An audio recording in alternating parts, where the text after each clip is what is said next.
Hey everyone, Chris, and before we get started in this episode, I put something new on my website.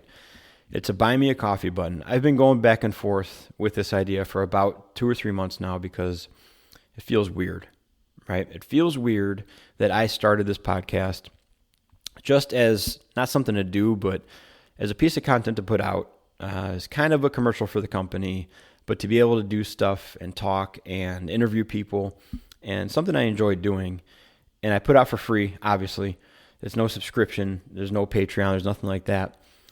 But we're over 50 episodes in, over a year in now, and I feel like I kind of want to just get $3 at a time. I don't know what I feel like. I really don't.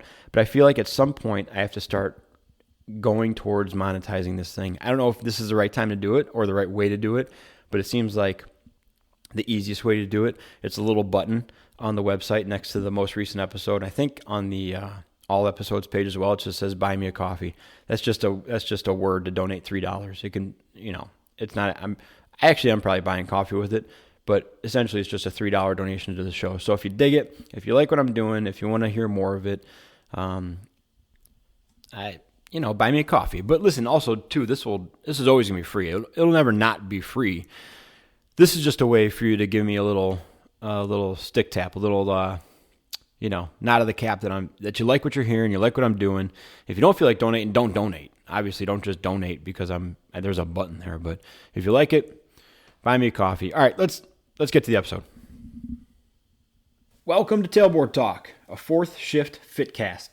The mission of Tailboard Talk and the fourth shift fitness is to educate and train fire service personnel to increase durability and decrease the potential for injuries and their associated costs. My name is Chris Morella, owner and founder of Fourth Shift Fitness.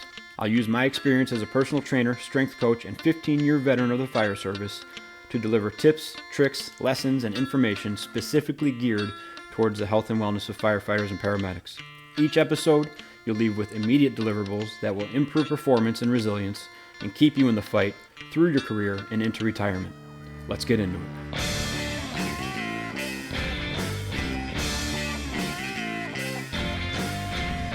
Hey guys, welcome to Tailboard Talk. I had a plan this morning. We'll start off like that. Not a lot of small talk in the beginning. I had a plan this morning, and it got derailed. I was working, and my plan was to go play hockey at around 7 o'clock. 7:05 is when the skate starts. Now, I've been skating more and more in the past couple of years. I took a long break off. Just didn't want to skate much. I didn't want to be a part of a team. I was going to a private rat for a long time, an invite thing. But that was about it. And then I started skating more. I got on a men's league team. It's been a lot of fun. And then I got invited recently to another invite skate, which is nice. That makes you feel good, right? Some good player invites you to come to their skate. That makes you feel good. And so I've been trying to make it there. And in the morning, which is even better because the typical ice sheet for a men's league game is after 9:30 at night at the earliest, right? And then they go on from there. But this is at 7 o'clock in the morning, 7 to 8:40. It's a good skate. Fast teams, good guys. They actually have a no-jerk policy, so they've asked people not to come back before if they don't mesh well with the skate, and I like it. And I was working yesterday, and the skate was this morning, and so I had the plan to bring my hockey stuff to work, and the guy who was relieving me usually got there around 6:15, 6:20, and I could make it there on time. If I left by 6:30 at the latest, I could make it there and be ready and on the ice. And so that was my plan. And then, like clockwork, almost like I planned something else, at 6:15, and I know it sounds unbelievable, but like Mater says, if I'm lying, I'm crying. At 6:15, a call came in. And at that point, I knew I wasn't skating. There's just no way to turn the call around that quickly and get back and also drive 25 minutes to the rink and then get ready and get on the ice anytime close to starting time. To add insult to injury, the guy who was relieving me was literally pulling down the block as we were going out of the station. It was that close. And, that's annoying. And I didn't feel mad or frustrated or anything like that. But I was looking forward to the skate, and I was really kind of excited for it because I only get to go to it once every other week, maybe once a week if I'm lucky, but just because of the work schedule. And so I was excited. I had found some old jerseys I was going to start wearing again. I dusted off the old Mystery Alaska jersey. I have an old Labatt's Pond Hockey jersey where it's a retro Miracle on Ice USA jersey. I dusted that bad boy off and washed it, so I was ready to wear that and have some fun. I was looking forward to it, and it got not ruined, but derailed. My plan got interrupted by work. And like I said, I didn't feel mad or angry. I felt like almost foolish for planning something that close to shift. And then I felt even more foolish for being mad about it. Like, hey man, you're still at work. Like technically this guy doesn't have to show up until 7 o'clock. And so for you to plan something and expect to get out of there technically early, you're not owed that. You're there to do your job. And I was able to look at this, and it brought up a good point in my head because I've been rationalizing these things a lot. I'd like to say a lot more clearly in the past year or so. I did an episode about my EAP journey, and now I got a guy. And so I've had him for, probably 2 years, and to the point now where every 2 to 3 to 4 months I'll go in for a visit and we'll rap about some stuff. He's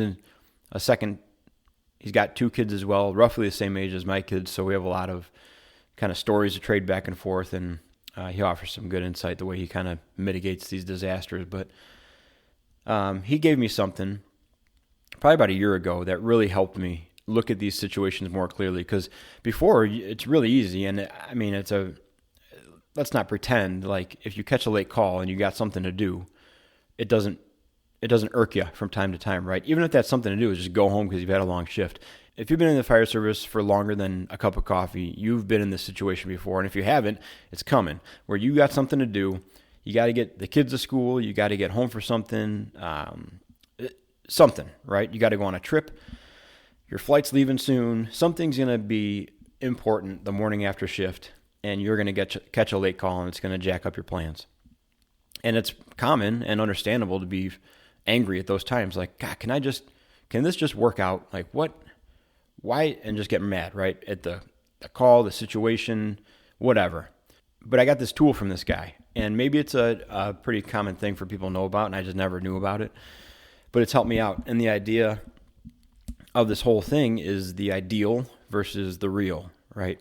And I don't want to say expectation, but expectation versus reality is kind of a catchy way to put it. But I wouldn't even put it as expectation, because it's more of what your ideal is. It's what you hope for, not what you expect. And then that versus the real, or the outcome, or what the truth of the matter is. And when you start to look at those two things, now the way that it's put in a way to conceptualize it is a Venn diagram. And for you fellow mouth breathers that need to look up words like that, us non-science people, that's the 2 overlapping circle one. And let's say the left circle is ideal, right? And the right circle is reality. Now, when we were talking about this, when I was talking to my guy, we were talking about the ideal self. Decisions we made in the past and regrets and things you look back on or dwell on. And kind of playing against, like, in your mind's eye, what's your ideal self? What's the person that you really want to be and you want to embody? And then what's reality? What decisions have you made in the past, or what traits do you have now that conflict with that? And where those 2 circles overlap is where you find contentment and joy and happiness, because the ideal is overlapping with what you've become or what you've built and worked on. If the circles don't touch, or all the parts of those circles that aren't touching, that's a gap, right? That's a distance between 2 things that you have to manage. And so for the purpose of this talk today, I want to expand that from the ideal self to just the ideal. So it can be the ideal self, of course, but the ideal situation, the ideal outcome, the ideal concept versus the real. And we've seen this a lot of times, right? We've had several probationary members leave in the past 3 or 4 years because they'll get to our department and say, like, it's fine, but it's not what I thought it was going to be. Or I got another job offer.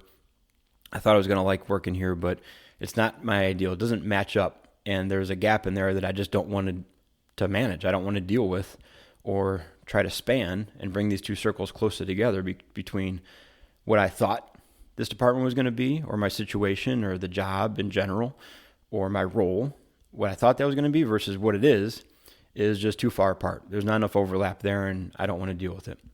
And that can be from pretty much everything, right? Even this morning, I had an ideal scenario in my head, and the reality was different, right? The reality was I didn't get to go skate. I ended up getting a little bit annoyed and kind of feeling foolish and going down in the basement of the fire station and working out for half hour instead because I just felt like I had to do something. I was already in the mindset that I was going to go skate, so I was able to luckily kind of repurpose that into a workout, but there was a difference there.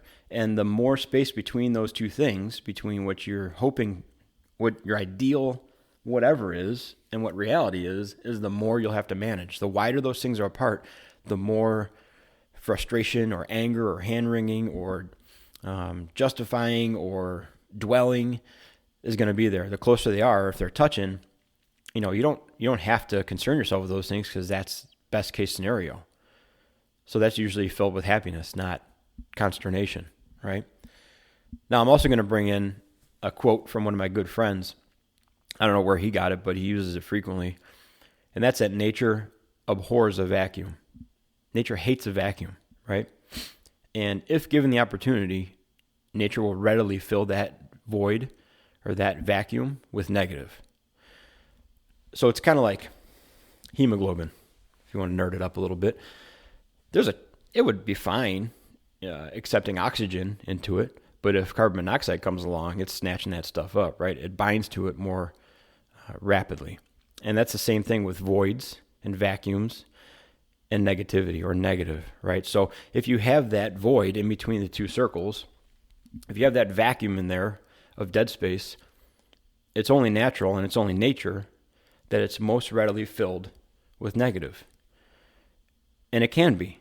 But the whole point of that quote was if given the chance. So if given the chance and left to its own devices and left unattended, a negative will fill that space. We can, through some conscious work here, some mindfulness, and some paying attention, kind of shunt that negative and fill it with a closer examination of what we're dealing with here, right?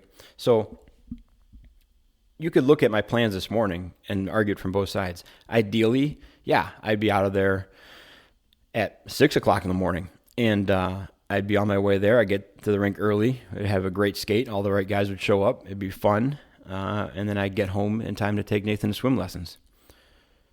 But is that realistic? And then does that conflict with the ideal person I want to be with my job, right? If I'm on the clock and I'm working, I want to be the person that is willing to sacrifice their own personal comfort and convenience to help other people. That's the ideal person I'd like to be in my profession. So does wanting to get out of there early to go play hockey conflict with that? But when you start looking at it like that, right, you can justify both sides, and it takes a little bit of the sting out of the situation. Like, yeah, I would love to have left early to go skate today. But is that realistic? Like, am I getting upset because I put an unrealistic expectation out there, unrealistic ideal? When in reality, I should be grateful if I get to go skate. And that's an awesome perk of having the morning off after shift. But in reality, if I don't, or if I'm not able to go skate, I should expect that, right? So what? So we have this diagram, this Venn diagram of varying degrees of separation of the two circles, and who cares, right? Well, I can tell you that just like I explained, it's helped me put a lot more context in the times I felt frustrated or annoyed or foolish by what I hoped would happen or what I would ideally have happen or the person I'd ideally be by now and what reality is. I can look at it from both sides now and determine if my ideals were realistic or if reality just kind of bit me. And maybe you are given the short end of the stick sometimes, but at least now you're not just blaming the call for coming in or blaming the patient for needing to call or blaming the department for running a certain way with manning or blaming something. You can actually look and see the things you've put in place and if they were realistic and if blame is actually, not even blame, if credit should be given towards you, an acknowledgement of, hey, we could probably frame this a little bit differently next time so it doesn't cause so much frustration. And it's just a tool. I mean, that's the now what. It's just something, if you like it, check it out. I mean, and like I said, it's helped for me to examine times I've been kind of annoyed or frustrated when I thought something was going to happen and the opposite happened or a variation of what I had hoped to happen actually occurred, you can look at that and say, you know what? It wasn't what I wanted, but half the circles are overlapping, and that's really good. These few important things didn't pull through, and I wish they would have, but half the circles overlap, and I like that. Or you can say, these two circles are not even in the same galaxy as each other. So was my ideal situation totally off base? Or did I just not recognize reality? Or what made these two things miss each other so vastly? And by looking at it more like that, looking at both sides, trying to understand where the gap is and how to manage that gap, it's taken a lot of stress off. I'll say that. It's given me something to think about instead of just something to be angry about. That's kind of a good way to put it. So I feel like I belabored this point a little bit.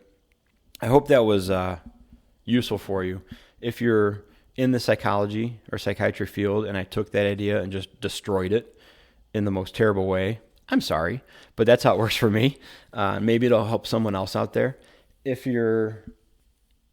I said, I went through my EAP. I know that's not the route for everybody. I got plenty of messages after that episode about how EAP varies drastically from place to place and department to department and city to city.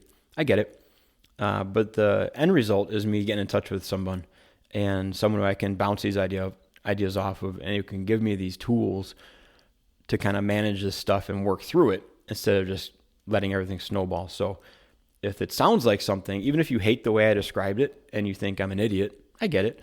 But just know that there's people that can also give you these tools for you to abuse and misalign as well. So don't be afraid to reach out, because I gotta say, it's things that you've probably thought of and are relatively obvious, but until they're put into words and until he draws a Venn diagram and teaches me like I'm a kindergartner, it's an abstract idea, and now it makes a lot more sense and something I can use. So I encourage you, if you're struggling with the abstract, to go find someone you can trust that can give you these, kind of fill out the ideas a little bit. Sorry if this was a little bit of a monotone, dry episode. It's an idea that I've been kind of toying with over the course of the day after that thing happened this morning. And so I'm kind of trying to figure out as I go. I didn't write down too many notes for this one. So I'm trying to put these ideas together as I go so it doesn't sound too scripted, but at the same time I know that also sounds like I'm dragging. So anywho, those guys, go buy a t-shirt, buy a hat, buy a sticker. Hope you're enjoying these things. We're going to keep them coming, and I'll talk to you guys soon.